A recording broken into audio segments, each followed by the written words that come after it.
Hey everyone, let's get in the comments below and talk about what are your thoughts with DC bringing in James Gunn for the Suicide Squad. Really curious. Do you think this will help DC? Do you think he was a wise choice? Would love to know. We're about to talk about the Suicide Squad, not Suicide Squad. Let's get into it.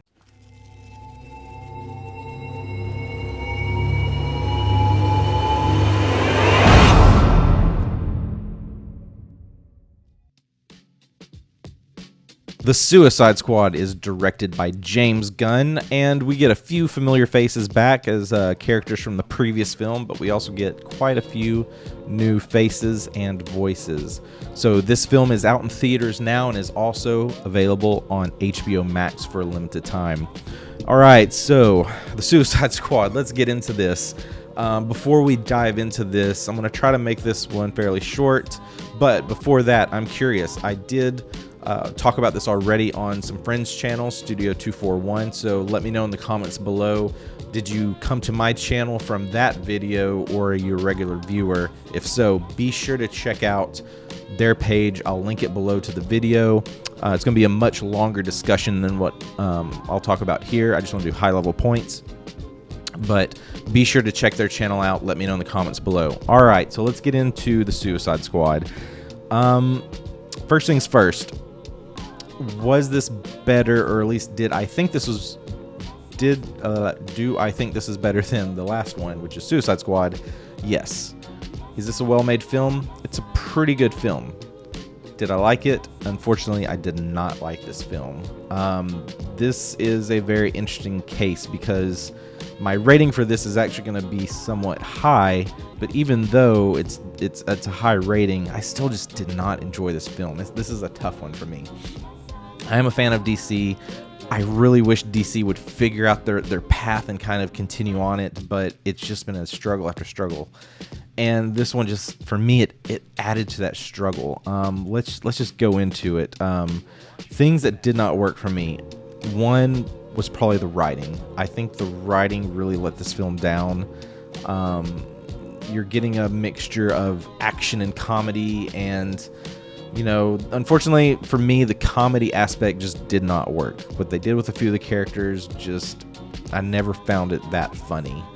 And I think a lot of people did, which is fine. And I'm curious if I would have chosen to go see this in the theater versus just staying up late one night and watching this just at home, would I have come out with a different experience? I really don't know. Probably not. I think a lot of this also falls down to what I was seeing just through the Film Twitter early reviews. I don't have access to early screeners yet, so I had to wait to see this one, but a lot of people I follow got to see this a few days early, so it was really difficult to kind of see everyone hyping this up pretty big. I mean, I saw things saying people thought this was amazing, great, James Gunn is a genius, this is like a fantastic movie. And I already had pretty high expectations, and that just kind of elevated it. It got me really, really pumped to see this film.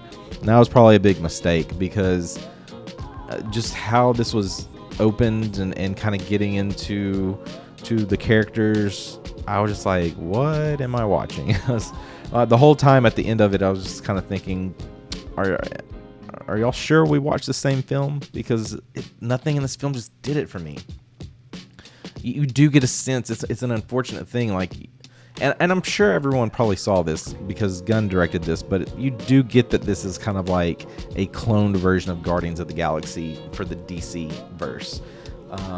You do get some really cool characters, but not every character was really exciting for me.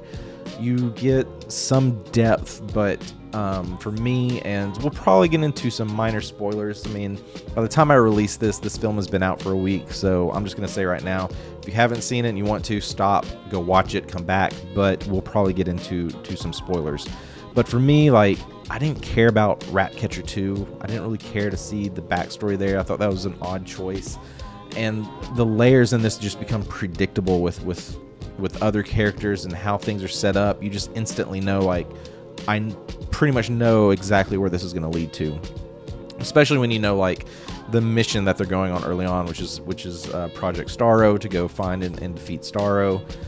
And yeah, and like, if you look at characters, I'm a big fan of Margot Robbie and Harley Quinn. I think that is her role. She owns that role. This is like the new kind of, if you look at Hugh Jackman and Wolverine, Logan, like that is, anytime I see him, that's what I'm going to think. Now when I see Margot Robbie, I'm going to think Harley Quinn.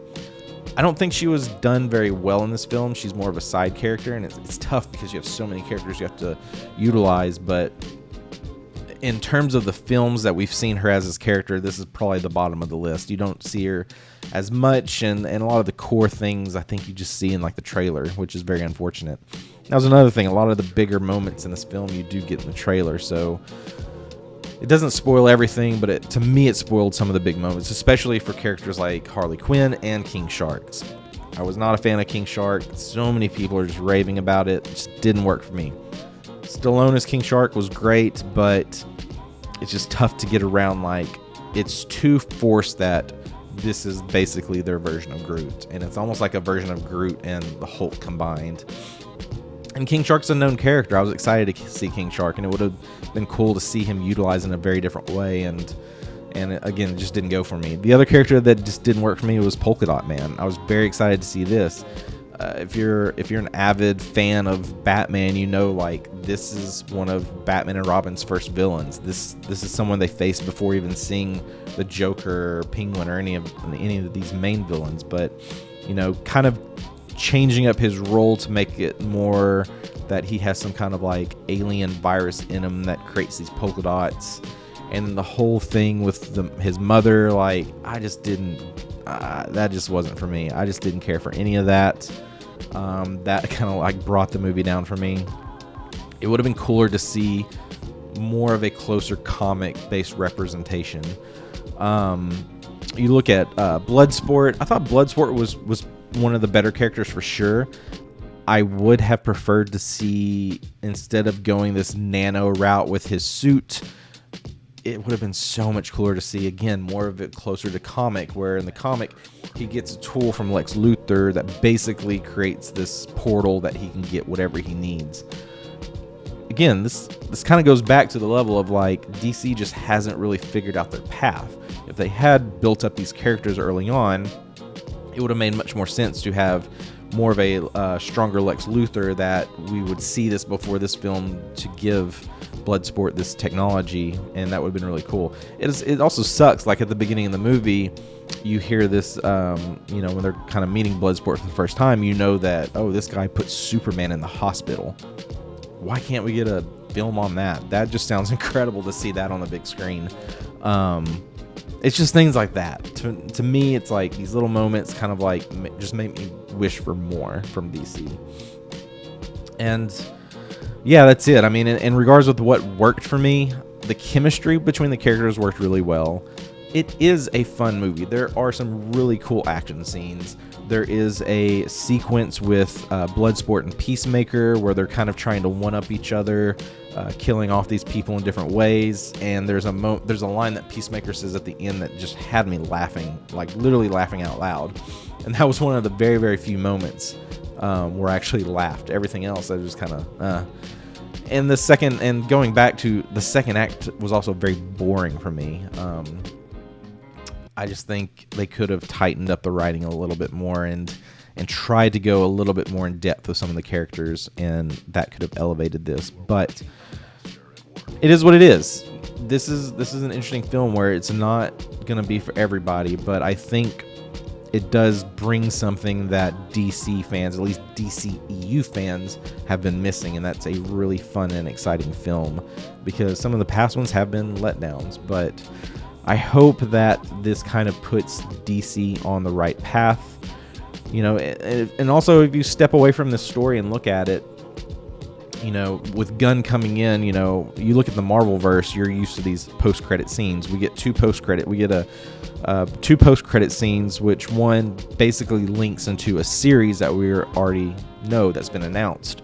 So in that sense, it's almost like this movie is like Black Widow. Was it needed? Not really. I mean, the whole point of this movie was just to kind of introduce like the setup for the series that we're going to see. If they were to redo the Suicide Squad, I think a series would be fantastic. Being able to put them on the different missions, to kind of build out these characters more, kind of build up the trust with the characters and where they're going. And it's kind of cool because it'd be very different. We're seeing more focus on these villain type characters. You look at the Marvel verse with what they did with Loki, that was fantastic. Could they do something very similar? That's what I'm hoping for. I would love to see DC going in that route. Let's just hope they can get the leadership. You know, the question I asked at the beginning, do you think James Gunn was the right move for this? Possibly, yeah. He was already kind of in some trouble with some stuff with Marvel, so he really needed this, and he had done enough with Marvel to deserve this. But for me, I would have gone after someone like Jon Favreau, who's like the grandfather of Marvel. And these are things that we talk about in the show that I was a guest on, so you'll get more insight there. But yeah, I agree with the point that was made on that series. Is, you know, he's like the grandfather and kind of set the stage, and I think that's what DC really needed right here. Maybe, I don't know. These are just my thoughts. It's a tough one. I kind of went on a little bit longer than I expected to. I meant for this to be short, but wanted to get this out there because I am a fan of DC and I want them to succeed, and I know a lot of other people do. So what did you think of the Suicide Squad? I would love to know. Let me know in the comments below. With the upcoming DC films, whether they're in this kind of universe or they're just part of DC, what are you looking forward to the most? For me, it's definitely going to be Matt Reeves' The Batman. I'm excited to see what he does there. Past that, I'm also excited to see the Flash movie. Especially going in this Flashpoint paradox approach, bringing in Keaton's Batman. We're going to get Batfleck again. Like, that could be just really special, and I hope they do fantastic there. So let's get to my rating real quick. I would have to give the Suicide Squad a B. You look at it, there are some really, really good moments. There are moments, I'm rating this high because there are moments that I think would work for a lot of people, and it really elevates what DC, and it elevates, especially past from if you look at Suicide Squad to this, it's a much different film, a much better film. It is entertaining if the jokes and everything work for you. If you like the jokes and the music choices, I think you'll really enjoy this film. Didn't work for me, don't care for it, but I think a lot of people will like it. So check it out. Let me know what you think in the comments. Thanks so much for watching. Be sure to subscribe and like this video to help the algorithm out. I'll be back pretty soon to talk about some more films that I saw. I mentioned those in the update video that I did earlier this week, so be looking forward to those. Thank you so much again. I appreciate everyone's support. We'll see you in the next one.